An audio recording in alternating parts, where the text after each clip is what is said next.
There's a good reason why you've probably never heard of Dog Soldier, Shadows of the Past. Released in 1989 and hardly inspired by Saruwatari Tetsuya's Dog Soldier manga, it's probably one of the worst examples of adapting a manga I've ever seen in my life. Originally released in Japan on VHS and Laserdisc, which you can now buy for almost $100.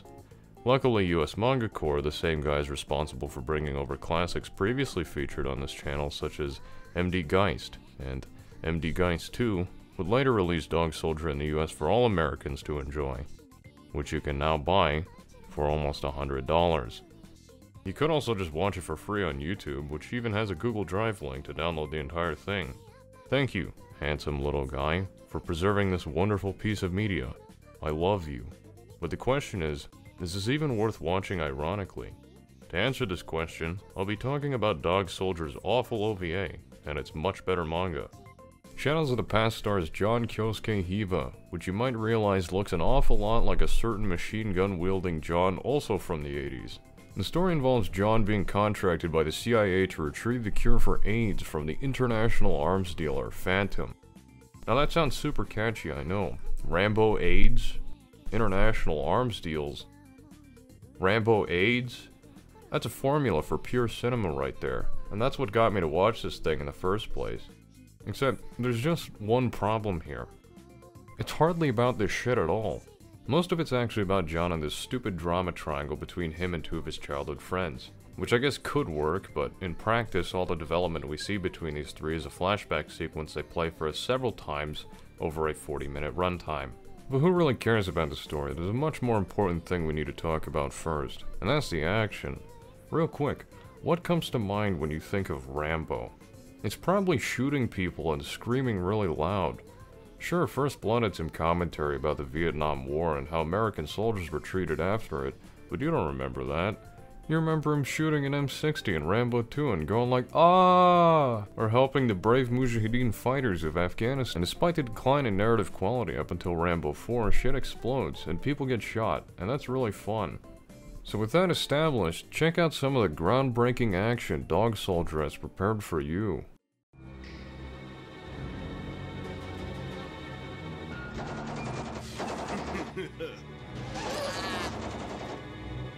Hey you, drop it! Son of... So it's an action OVA, with the action of a 4Kids television show.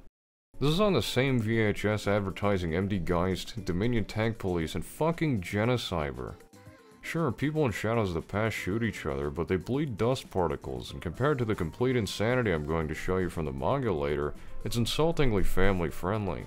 You probably also heard John's dinky-ass voice in that clip, so I think it's time we talk about that too. This trash fire of an English dub was put together by Ocean Productions, the same group that would ironically go on to make some of my favorite English dubs ever, like Death Note and Black Lagoon. Karate chop your dick off. And you know, putting Dog Soldier next to these two is a bit cruel and unusual, and shitty English dubs are to be expected from older anime, but man, you really could have picked someone who sounded a lot cooler for your main role. John's supposed to be a former Green Beret, but the way his voice sounds, you'd think he was a comic relief side character. Which is bad because the actual comic relief side character feels more important. There are several nations who would pay dearly for such a BC weapon. Libya, Iran, Afghanistan. You're really starting to get on my nerves! Now... Hey Dingus, Rambo doesn't sound like that. He sounds like this. The thing that sucks is that this may have actually worked if they'd been a little more faithful to the manga. John is supposed to be this badass action hero who also has a comedic and more perverted side, you know, the whole Real Saiba thing. In fact, John has a lot in common with Real Saiba, and given that Dog Soldier's manga came out only 2 years after City Hunter entered serialization in 1985, it's not that surprising. Listen to the same line in the Japanese dub.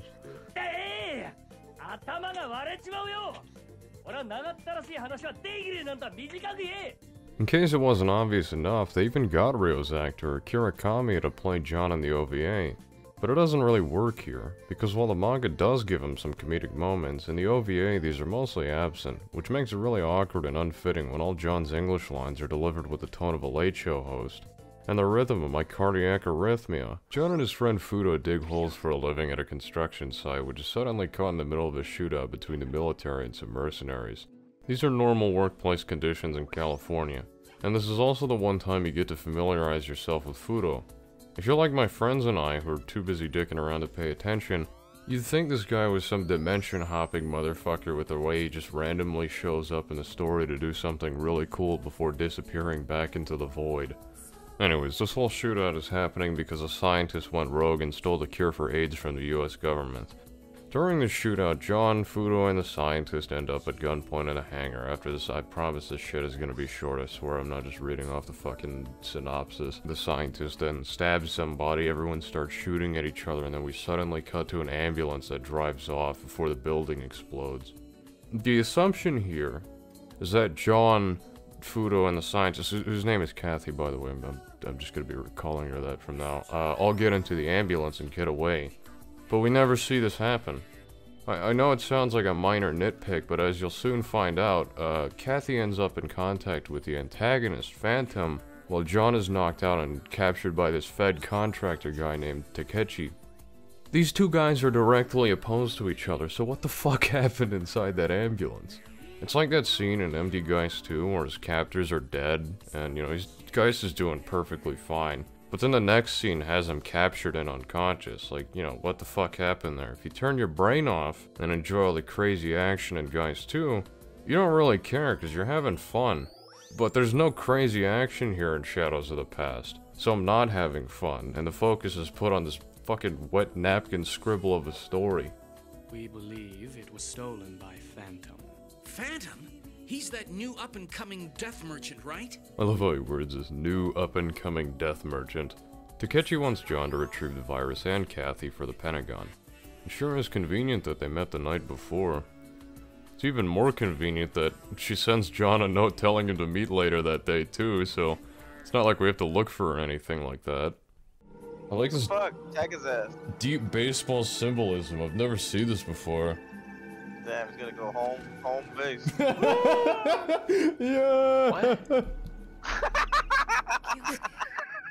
Kathy tells John that the Pentagon wouldn't allow the cure for AIDS to be produced, which is why she stole it, and, immediately started working for an international arms dealer.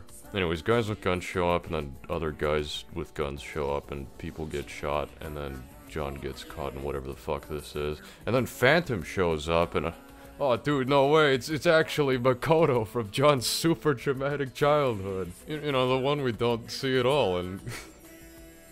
John passes out and wakes up in government custody again, and then John is like, oh shit, I gotta chase Makoto to his fucking private Epstein Island shit or whatever. And the best part is, he and Fudo are almost immediately captured. Makoto asks John to join him, which he refuses with the greatest line in this entire OVA. I hate terrorists for the randomness of the murders they commit. The randomness specifically, not, you know, fucking terrorism. We are 30 minutes, 3/4 into the OVA, and all John's been doing so far is fumbling about and getting kidnapped. So, if you were looking for action in, you know, the action OVA, then tough shit, I guess. To try to make at least something happen in this OVA, Makoto releases John into the jungle so he can demonstrate his new Chinese weaponry by having his mercs hunt John down. I don't know why they needed to release him to do that. Actually, I know exactly why they did that. Because if they didn't, John would just be sitting in a prison cell for all eternity. Anyways, John fights all the bad guys in the jungle. It's really bad. They're like lining up like Skyrim NPCs one after another as they all just get killed. And after John kills all the bad guys in the jungle, the feds, the American ones, suddenly decide to blow up the island to destroy the cure and erase all traces of it. Amidst this chaos, John faces off against Makoto, who agrees to duel with him to the death. I'm no longer the John Kiyosuke Hiba you once knew. I'm the wandering stray, the dog soldier! Immediate rain after this, man. This OVA is killing me. Instead of just shooting the most dangerous man we've seen in the last 5 minutes, he gets into this corny-ass knife fight while one of the worst tracks I've ever heard in anime history plays in the background.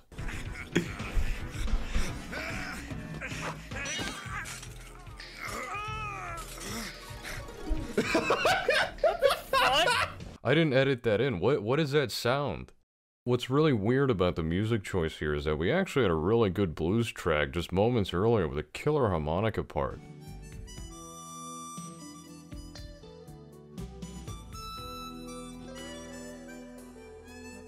You'd think with a track like that and a remaining budget of $5, you'd save it for the super dramatic fight scene, but instead they thought it'd be a genius idea to play during the third run of the dramatic flashback sequence.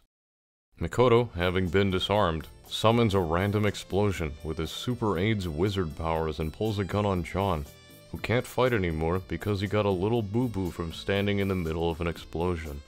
Instead of just shooting the most dangerous man he's seen in the last 5 minutes, Makoto immediately puts the gun away to summon another knife to stab John with. With the battle at its climax, Makoto then lunges at John for a whole 30 fucking seconds, which gives Kathy enough time to run a whole marathon and get stabbed. There are 2 guns on the floor, by the way. Now angry at the tragedy of bad writing, John charges at Makoto, who misses all of his shots and gets stabbed in the head.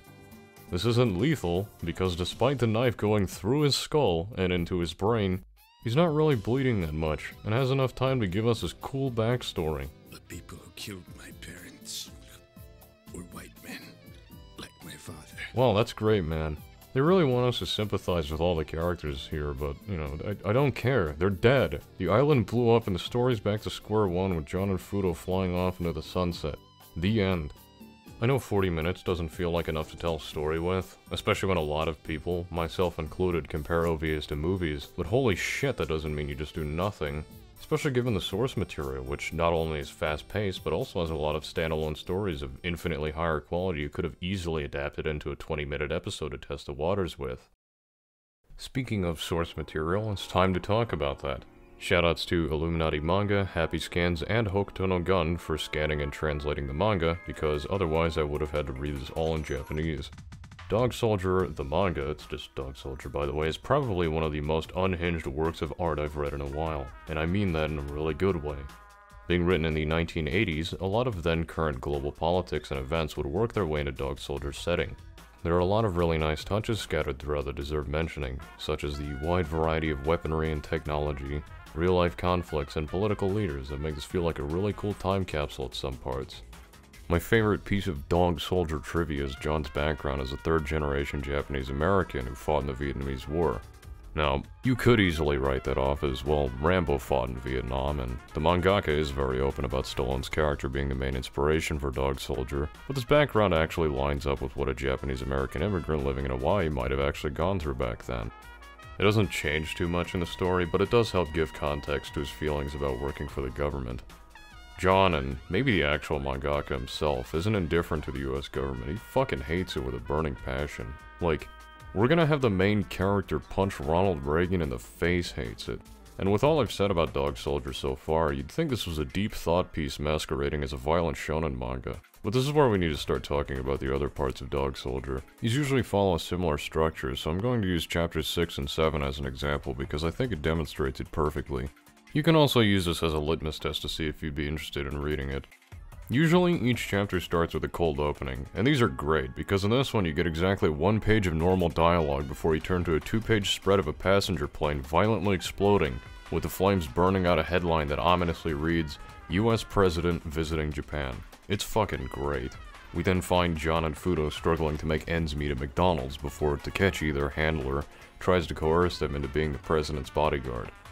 Fudo's a pretty fun character. He's introduced as a tough henchman in the first chapter, but he turns out to be a really dependable guy, and probably my favorite character in the manga. He's the nicest dude in here too, which sucks because John's often a real fucking asshole to him. Takechi, on the other hand, is really boring and doesn't make sense half the time. In this chapter, he just shows up and gives them the details, but in others, he's renting out entire casinos or cruise ships just to be alone with the two.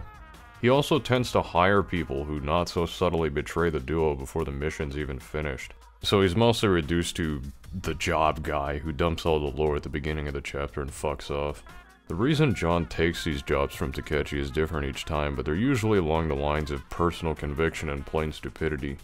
He ends up doing these jobs for free too. You don't get it, man. John has principles. He's above government money. In this chapter, terrorists belonging to a religious extremist group called the New World Revolutionary Army capture a plane in response to Ronald Reagan visiting Japan. They plan on hijacking the plane and crashing it into a government building. Anyways, this is the same group that killed John's parents during an attack at the Yankee Stadium. The Dodgers got nothing on him. Like, I'm sorry your parents died, kid, but I think the Yankees fucking suck. This is fucking surreal, man. Or it's 1, 2, 3 strikes, you're out at the old ball game. Yeah! But enough thinking about baseball. My erection's already gone. Terrorists are coming out of the floor and they want to kill the president. And over the next few pages, you'll realize something unique about John's style of fighting. In a world of guns, he uses his knife to solve all of his problems.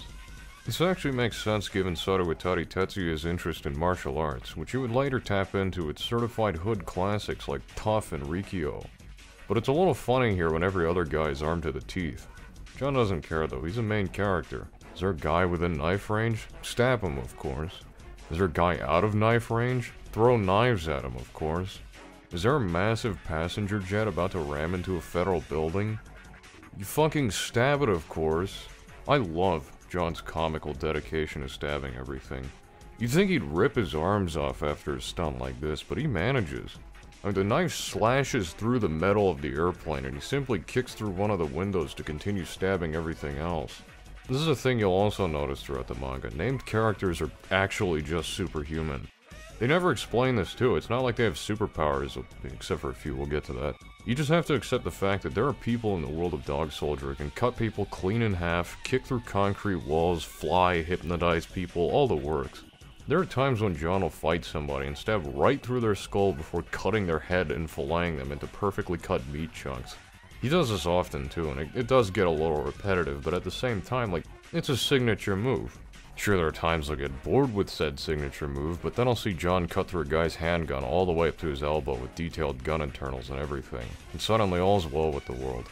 Like right here, John disappears right in front of a guy and does a triangle jump. Those are fighting game moves.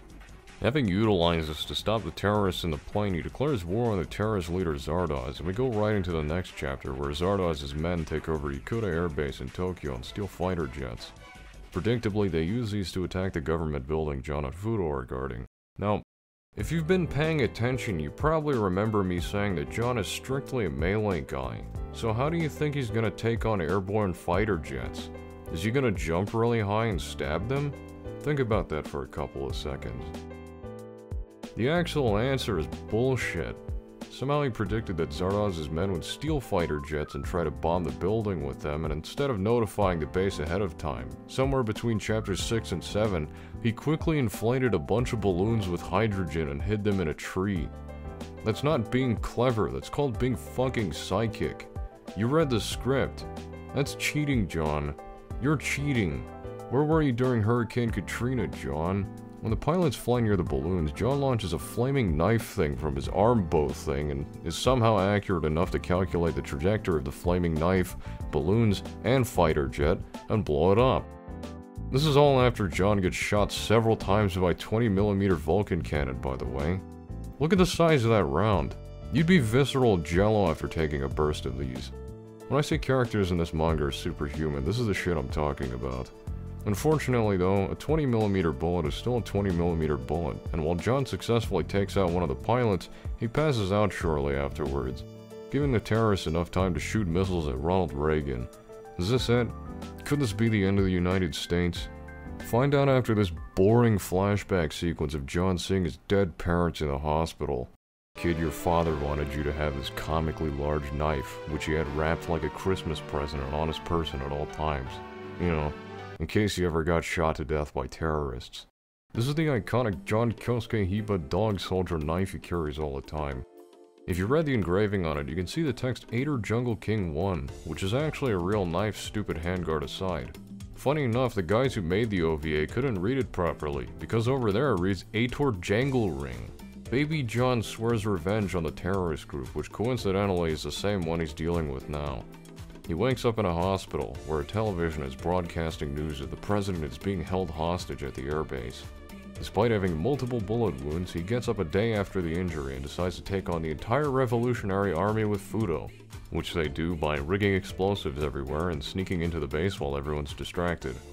He shows up in the interrogation room to fight Zardoz, who reveals that the US and Japan were having nuclear weapons deals under the table. But that's not important. Holy shit, this guy has hypnosis powers. There can be no world peace unless we kill the president. Open your eyes, John K. Hiba. Allah beam! Now kneel before me. Swear your heart's devotion to Allah. Fool! What?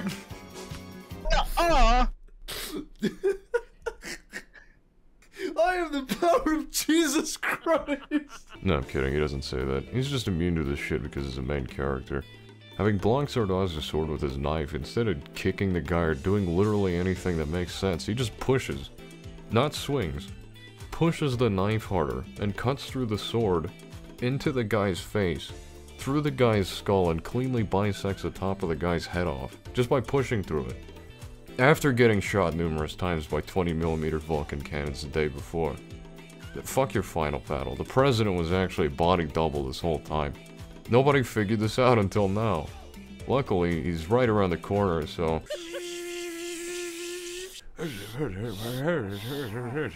And I said, trickles out of this bitch. John, wait! Double told me everything. Mr. President, seems like you've come to Japan to request cooperation in developing new nuclear weapons. Please, Mr. President. Please don't piss me off! I love how sincere this threat is. We get a wonderful patriotic monologue from John where he swears he'll personally fuck your shit if you ever burden Japan with another nuke. Ending with the line, "I'll turn my fangs upon you." This line is where the arc ends, and it feels a little abrupt.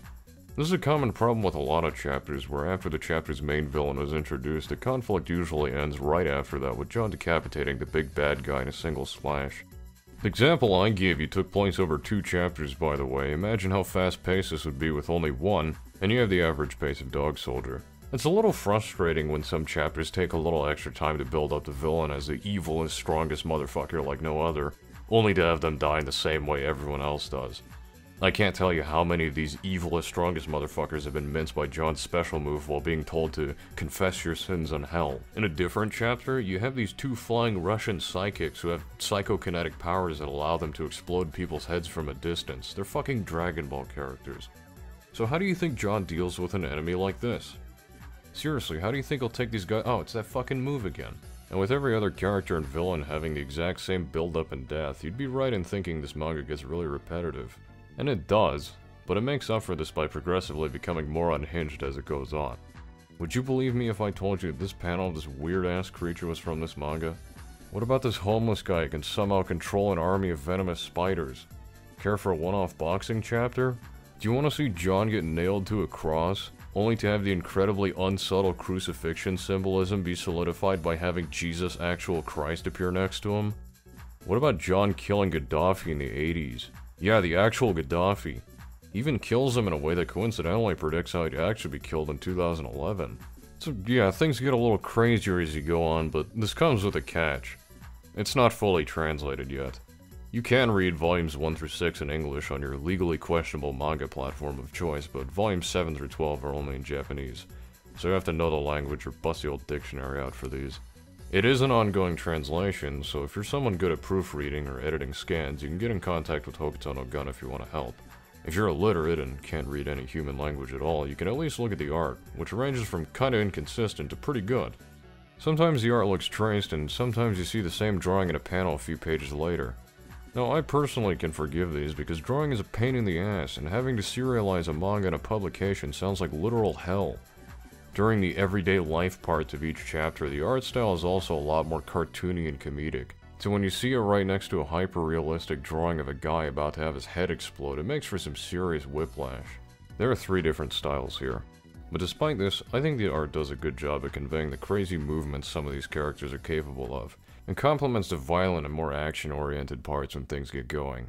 So to wrap things up, Dog Soldier is a chaotic mess of a manga, for better and for worse. While incredibly formulaic, I think there's genuine passion behind it that makes it a lot more than just a Rambo knockoff. By no means is it some kind of hidden masterpiece begging for reviews and YouTube video essays, but I still enjoyed my time with it, and you're gonna get one anyways. The OVA, on the other hand, is one of the worst things I've seen in the last several years. I wouldn't even recommend it as a bad movie night with friends, because the only reason I had any enjoyment with it is because my friends are super cool and fun to be around. And also because there are a trillion better movies for that. But that's about it. I've said almost everything I can about this series, short of tucking you in and reading every word of the manga to you in 2 different languages. I haven't seen a single review or discussion of this manga anywhere on the internet, and the thought of letting someone's work disappear into a void after reading all of it troubles me on some weird existential level. So here you go. Hi, this one took a lot longer than I expected to get out, but I'm glad it's done. Thanks for watching this video. If you liked it, please consider subscribing or leaving a comment letting me know what you thought about it. In the description there is a single social media link as well as Marshmallow, which you can use to anonymously submit questions that I'll be answering at the end of these videos going forwards. The first one we have reads, I got $200, do I put it on red or black? Also, she left me. I'm terribly sorry to hear that. $200 on red all the way. I hope you get a lot of money out of that. That said, thank you for all the support. You guys have been amazing. I hope to see you next video.